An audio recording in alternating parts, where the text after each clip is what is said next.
Todo mundo quer saber qual é o melhor remédio para dormir. E se eu te dissesse que talvez você esteja procurando no lugar errado? Se você é idoso ou cuida de alguém, fica comigo, porque nesse vídeo eu vou te mostrar 3 motivos escondidos que tiram o sono de milhares de brasileiros. E nenhum deles se resolve com um comprimido para dormir. Eu sou o Dr. Milton Botelho, pós-graduado em geriatria, e há mais de 10 anos eu escuto sempre queixas relacionadas com insônia no meu consultório, porque é muito comum. A maioria chega no consultório com uma lista de remédios, mas sem entender o porquê o sono sumiu. E é isso que eu preciso conversar com você. É exatamente esse o problema. O melhor remédio, ele depende da causa da insônia e não achar que a solução é igual para todos e que se encontra no remédio. E se você não trata a causa, não adianta em nada empilhar uma lista de medicamentos, porque não vai dar resultado. Existem pelo menos 3 motivos muito comuns para o idoso não conseguir dormir direito, ter aquele sono que se torna muito mais leve, ou acordar várias vezes durante a noite. E entender isso muda tudo, tanto para quem sofre com essa condição, como e também para quem cuida de alguém que talvez seja essa aí a sua realidade. Que hoje você vive, né? Que talvez seja um motivo de estar acompanhando esse vídeo aqui para ajudar essa pessoa que você gosta tanto. A partir de agora eu vou te explicar cada uma dessas causas e o que você pode começar a fazer ainda hoje para você ver resultado e ter um sono mais tranquilo, tá bom? E para te mostrar como isso acontece na prática, deixa eu te contar um caso de uma paciente que me marcou muito de verdade. A filha dela que veio na consulta disse assim: doutor, a minha mãe, ela toma remédio todo dia, mas continua acordando exausta. Sabe aquele cansaço ao acordar? Eu sei. E aí ela falou muito sobre essa questão. E isso me marcou. E quando eu fui investigar, eu descobri que ela não tinha problema para dormir, na verdade. Ela tinha o que a gente chama de apneia do sono. E o corpo dela nunca relaxava, porque por conta dessa condição, que dura a noite toda, fica se repetindo, ela acordava exausta sempre no dia seguinte. E os remédios que ela estava tomando, tentando dormir, também não era a solução para esse problema. E aí ela podia tomar o que fosse de remédio, inclusive outras medicações associadas, que o caso ia continuar acontecendo. Então, pensando assim, que eu descobri que eu podia dar uma olhada diferenciada para cada caso que chegava para mim. Depois desse caso, eu comecei a prestar ainda mais atenção às inúmeras causas que estavam por trás da insônia dos meus pacientes, já que é uma queixa muito comum no consultório. E sabe o que foi que eu descobri? Que existem três causas que se repetem com muita frequência e a maioria das pessoas nem desconfia que cai dentro dessas 3 condições que eu vou compartilhar com você. A ansiedade, então, é a primeira delas que eu quero que você preste muita atenção, porque eu vou compartilhar com você. A primeira delas é a ansiedade. Gente, a ansiedade, ela é uma condição muito comum hoje na nossa vida. Milhares de pacientes têm essa condição e os idosos também não estão fora dessa realidade. Então, entender que a ansiedade ela é uma dessas causas de um sono intranquilo, um dos motivos, fez eu estudar ainda mais, entender mais sobre medicação, sobre ansiedade e principalmente sobre os motivos que levam o paciente. Entender sobre a ansiedade é permitir, inclusive, que o paciente, na hora da consulta, ele conte a sua história. Porque ali na história do paciente, quando a gente escuta, a gente consegue entender que o histórico de vida dele fez com que ele chegasse até o ponto onde nós estamos hoje. O paciente que tem grande dificuldade de dormir porque é ansioso, porque ele está cansado, o corpo está pedindo aquele momento de descanso, ele vai para a cama com aquele desejo de descansar, mas a mente dele parece que não para. Aquele pensamento agitado, como que trabalhando toda hora, já planejando o dia de amanhã e 2 dias para frente, acumulando e trazendo para aquele momento que seria um momento de descanso, a hora de deitar, relaxar, um momento de planejamento, de problemas que ficam se repetindo, onde a pessoa fica vivendo aquilo que a gente chama de ruminar, fica ruminando as mesmas informações de novo e isso atrapalha demais o momento de dormir. Então a ansiedade, como é uma condição muito comum hoje, e infelizmente a pandemia há 3 anos atrás nos trouxe, há 4 anos atrás nos trouxe essa condição de aflorar em nós situação que a gente não sabia que tinha. Muitas pessoas começaram a descobrir ali, inclusive, naquele momento de muita tensão, de medo, que tinham o transtorno de ansiedade, que surgiu, na verdade, por conta daquela condição que nós vivemos na sociedade. Claro, cada um na sua história, perdas familiares, de pessoas queridas, pessoas que moravam com você dentro da sua casa, enfim, inúmeras situações que levaram as pessoas a aumentar em número na população, estatisticamente falando, a quantidade de pessoas que hoje relatam que têm ansiedade, que sabem na verdade que têm. Mas algumas pessoas se queixam da insônia e não entendem, não percebem que a ansiedade que elas trazem na sua história é o motivo causador, sim, dessa insônia. É o motivo principal da insônia. Daí porque é preciso entender que não existe um único remédio. O remédio para poder a gente tratar a insônia, como eu falei agora há pouco, é entender o que está acontecendo. No caso dessa primeira condição, que é a insônia, é entender a história de vida, entender como que é essa ansiedade, como que ela se manifesta, e é assim a gente instruir a pessoa de forma correta, instituir um planejamento de tratamento. E aí sim, como se fosse um remédio adequado. Um remédio adequado, então, ele vai incluir não só um comprimido. E muitas vezes é importante entender que o comprimido utilizado, quando preciso além de atividade física, de terapia, que são indicados sim para tratar a doença que envolve a nossa mente, no caso aqui a ansiedade, é uma doença psiquiátrica. A gente precisa, além da medicação, ter atividade física e ter terapia. A medicação ela não obrigatoriamente é uma medicação que se toma à noite. É uma medicação que ela pode ser de dia muitas vezes, porque você fazendo uso do remédio durante o dia, você fica bem o dia inteiro, vai chegar no final do dia sem aquele pensamento acelerado que deixa muito agitado, e aí você consegue dormir. Ou seja, a estratégia ela tem que ser individualizada. É preciso ouvir então o paciente. Se hoje você cuida de alguém, inclusive, está desconfiado que é ansiedade, o primeiro passo é passar a ouvir mais essa pessoa. Porque quando você escuta o idoso que hoje convive com você, que hoje você é responsável, você consegue ajudar ela, não com confrontos, né? Porque isso é muito comum na prática. Às vezes as pessoas trazem o idoso assim, doutor, eu sei, ele é ansioso, e já trazem aqui oprimindo o idoso. Essa não é a ideia. A ideia é entender a história de vida, claro. O paciente, ele tem o direito de falar só até onde ele quer, ele vai se abrindo aos poucos para contar a sua história, a gente começar a perceber, porque um dos questionamentos é quando foi que você notou a primeira vez, como que foi na sua juventude, você teve alguma situação que te fez ser mais ansioso, assim, que se você percebe que naquela situação você ficou mais preocupado, naquela situação você se viu realmente com ansiedade, como acontece hoje, ou você não percebe isso. Então a gente vai ali entendendo da melhor forma possível para poder ajudar e assim fazer a melhor escolha, porque muitas vezes nem passa por remédio.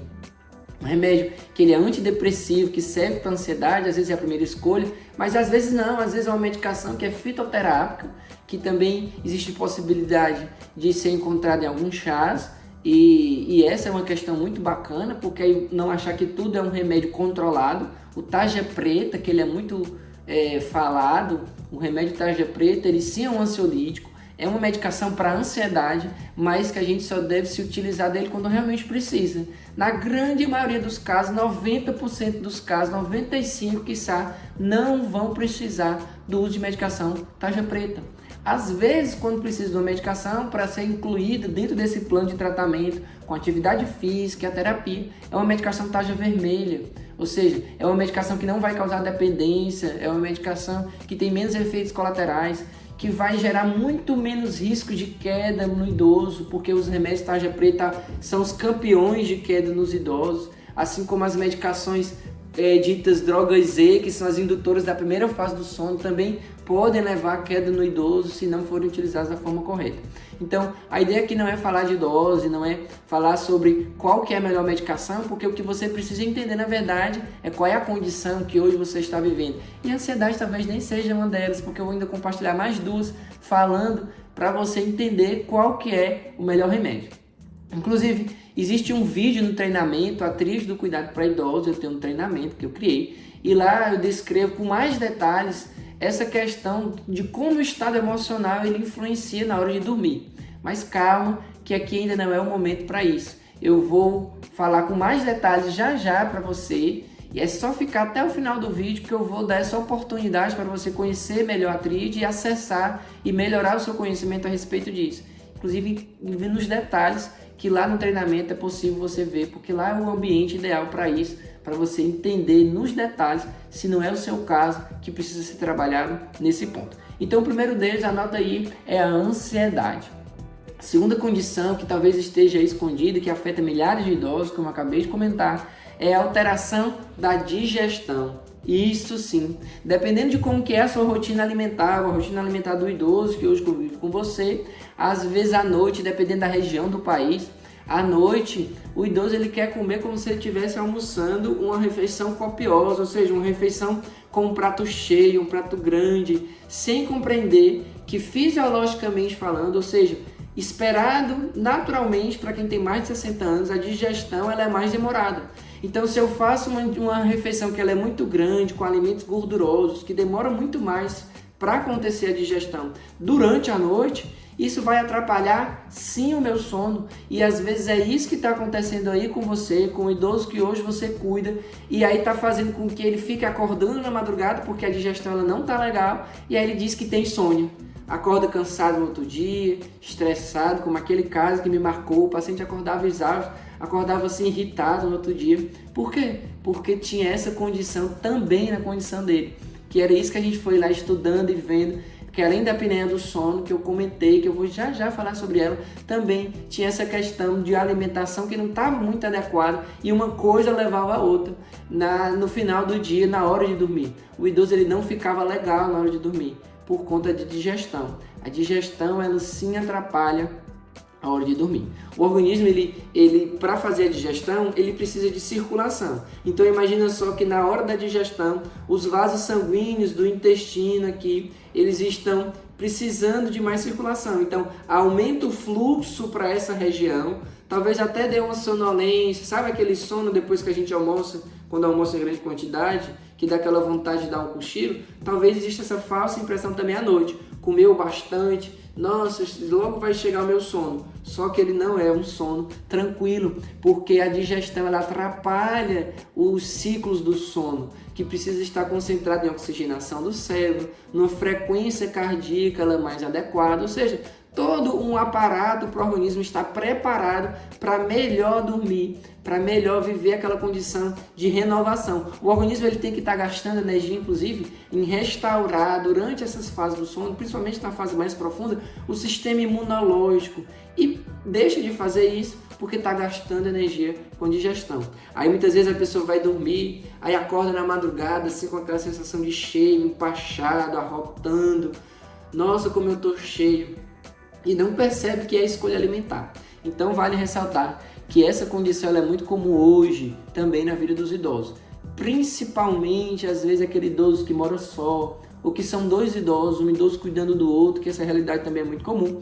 E aí, não, vamos comprar um lanche, escolhe um lanche para a noite, e às vezes o lanche é pão com hambúrguer, e molho, e queijo derretido. Então, assim, a digestão daquele lanche na noite, ela vai ser muito mais demorada. Era uma facilidade porque só tem os dois ali, não tem uma pessoa para cozinhar, enfim, depende muito do contexto, daí porque entender a história vai fazer toda a diferença no melhor remédio para tratar a questão da insônia.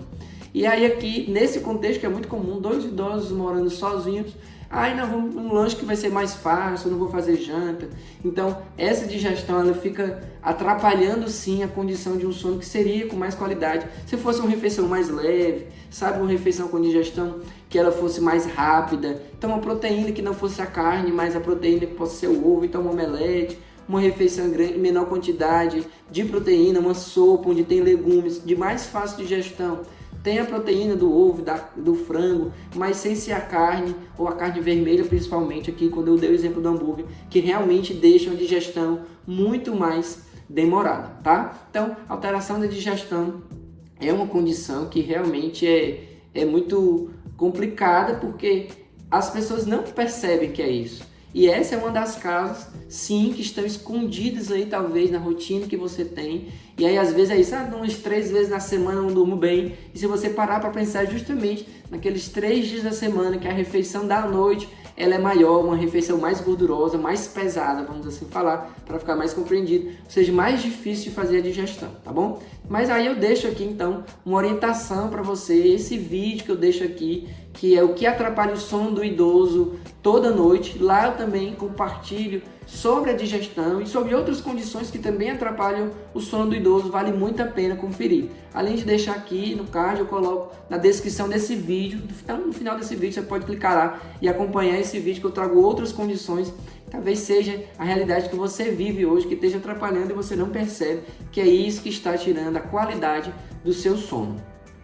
A terceira condição, como eu disse que eu ia compartilhar 3 com vocês, é a apneia do sono, que é justamente o caso daquele meu paciente que me fez parar para prestar mais atenção no que era que estava acontecendo e questionar os pacientes sobre como que é o sono, o que é que ele come à noite, como que está a saúde emocional dele, tudo isso que entra dentro desse universo das 3 condições que eu compartilho aqui com você. Com relação à apneia do sono, então eu preciso falar o que é essa apneia, o que é essa condição. A apneia do sono nada mais é do que um relaxamento maior que acontece na via aérea do paciente, ou seja, da pessoa, na hora de dormir. E aí essa via aérea que está mais relaxada, ela pode viver ali naquele momento uma curvatura que causa como é que eu posso falar assim, uma menor passagem do ar. O ar que tem que ter uma passagem adequada para a nossa respiração, ela fica muito menor. E aí é como se a gente tivesse falta de ar durante a hora do sono. É como se o paciente estivesse se afogando na hora do sono. Quem já assistiu isso e viu e descreve muito bem é assim: doutor, eu achei que meu marido, geralmente a esposa conta, meu marido, ele estava se afogando. E eu acordei ele, porque era como se ele estivesse se afogando ali, roncando e se afogando. A sensação é essa mesmo, quem está assistindo. Porque a apneia é como se parasse de respirar. Aí a pessoa acorda de um susto. Só que às vezes acorda tantas vezes,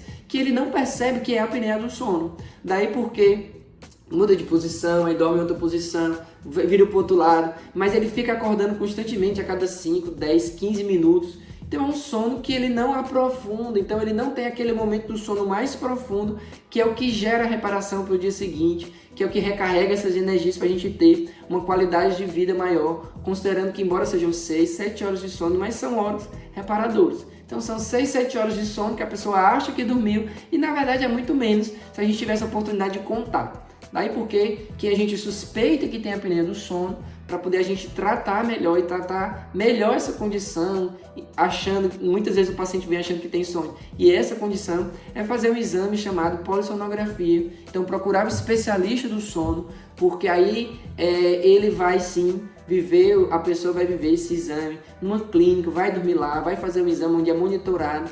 E ele vai receber um relatório mostrando quantas vezes na noite ele acorda, que ele não demora muito entre um despertar e outro, e que isso faz com que o sono dele fique todo picotadinho, todo fragmentado. E essa é a condição que hoje ele acha que é insônia, que na verdade não é, que está gerando esse cansaço excessivo. Então a apneia do sono é mais comum do que o que a gente imagina, mas a gente precisa questionar durante a consulta, que é o que eu faço isso durante a minha consulta geriátrica, e também você precisa se perguntar. Se dorme com alguém, pergunta para essa pessoa. O primeiro passo é: eu ronco muito? Como é que tá? Se você cuida do idoso, então observa isso. Será que ele está roncando muito? Que é um sinal muitas vezes de que ele está acordando muitas vezes, que não está sendo um sono reparador. E aí com essa informação, buscando atendimento, aí sim vai achar o remédio correto para essa pessoa, tá bom? O verdadeiro remédio, então, ele pode ser uma técnica de respiração antes de dormir. Ele pode ser evitar o café depois das 4 horas da tarde, que tem gente que toma café de noite, aí atrapalha o sono e acha que não descobre, diz que tem sono, que é um remédio para dormir, um comprimido, e na verdade é uma mudança de comportamento. Pode se ajustar a hora de jantar, que pode ser um pouco mais cedo, e aí tomar um chazinho mais próximo da hora de deitar. Ou seja, investigar a apneia do sono, quando é o caso, eu falei das pessoas que estão roncando.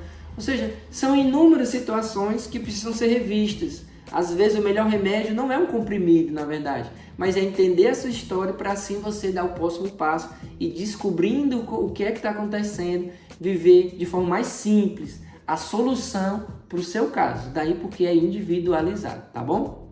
Como falei, que eu disse que eu ia compartilhar com você a respeito de uma oportunidade, você que quer se aprofundar então no conhecimento a respeito de insônia, como que monta uma rotina melhor para ter uma higiene do sono melhor, existe um treinamento que eu criei, que é a Tríade do Cuidado para Idosos. Ela é chamada Tríade porque além da insônia, que é o assunto desse vídeo que eu compartilho aqui com você, ele traz também constipação e quedas dentro desse treinamento. São vídeos divididos em blocos dentro desses 3 universos. O treinamento ele tem uma linguagem bem bacana e bem simples como essa que eu utilizo aqui com vocês, é bem acessível a linguagem, não é linguagem técnica, é para você mesmo, que eu tenho certeza que com ele você consegue aumentar a qualidade de vida sua e daquela pessoa que você cuida, que mora aí com você, que é idoso. O treinamento, a Tríade do Cuidado para Idosos, então, ela pode ser acessada no link que eu vou deixar aqui na descrição desse vídeo. E o que eu acho mais bacana do treinamento é porque ele tem lá, que eu considero a cereja do bolo, eu divido lá casos clínicos reais de pacientes meus. Claro que eu preservo o nome real do paciente, eu coloco o nome fictício, mas eu divido lá como que o paciente chegou, o que foi que a gente instituiu de tratamento, inclusive quais os remédios, a lista de remédios que ele trazia, o que era que ele fazia, quais eram os hábitos que ele tinha, o que foi que a gente conseguiu mudar. Às vezes a dor de cabeça que o paciente ele achava que dava para a família e que na verdade era o contexto que ele tinha, que a gente conseguiu mostrar isso para os dois, tanto para o paciente como para a família. Instituímos um plano e o resultado de tudo isso. Então assim, são muitos casos compartilhados. Eu adorei fazer esse treinamento porque é a minha rotina, é o que eu vivo diariamente, então é muito prazeroso poder dividir isso com você também. Eu tenho certeza que se você clicar, então, você vai conhecer, se for do seu interesse, eu sei que você vai se aproveitar bastante do treinamento, porque vai melhorar muito a sua condição de saúde, tanto sua como daqueles pacientes que são idosos, que convivem com você aí hoje, tá bom? Deixe então seu like nesse vídeo, se você achou que ele cresceu aí o seu conhecimento, compartilhe com aquela pessoa da sua família, no grupo da igreja, compartilhe com quem você sabe que precisa viver também um sono melhor, que talvez nem conheça essas 3 situações que estão escondidas aqui na nossa realidade e que vai melhorar a condição de vida deles também. E você pode deixar um comentário também nesse vídeo de alguma estratégia, de alguma situação que hoje você vive, ou com o idoso que você cuida, vive, que você descobriu e que foi transformador quando você descobriu isso, tratou aquela condição sem precisar do remédio, tá bom? Um grande abraço, a gente se vê no próximo vídeo.